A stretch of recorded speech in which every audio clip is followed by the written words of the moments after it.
150 750. Donc voilà, il s'agit d'une Honda 750 CB 750.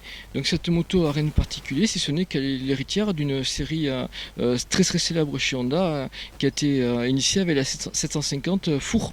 C'est la moto qui a révolutionné le monde de la moto en fait. Donc la moto est de 1992. Le moteur au départ faisait 94 chevaux, mais sur ce modèle-là, la 750, il est plus orienté sur la balade. Les ingénieurs ont baissé la puissance à 74 chevaux et ils ont augmenté le couple. Le moteur est beaucoup plus moelleux, il est beaucoup plus agréable. Cette moto a une particularité, c'est la boîte de vitesse. Chaque fois qu'on passe une vitesse, on dirait qu'elle va se casser en deux.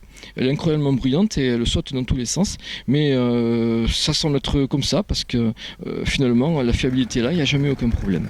Les amortisseurs arrière sont particuliers, ce sont des amortisseurs haut de gamme, ce sont des Showa avec des bonbonnes à gaz, ce sont des amortisseurs qu'on va retrouver sur des motos de course.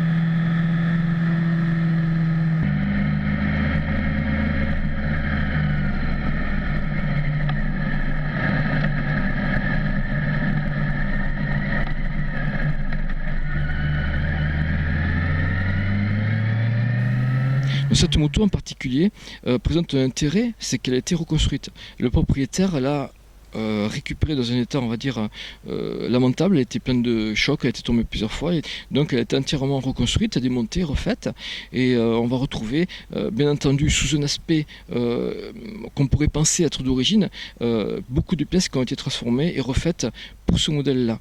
Donc en particulier, on va avoir le cache de la chaîne, qui était une immonde pièce en plastoc, qui est maintenant une magnifique pièce et qui a été faite par Escriba. De la même façon, on va retrouver le cache, la pièce donc des feux arrière. Les feux arrière qui ont été faits en inox chez Escriba et sur lesquels a été monté des tomates de chez Valtra. Oui, ce sont des pièces de tracteur.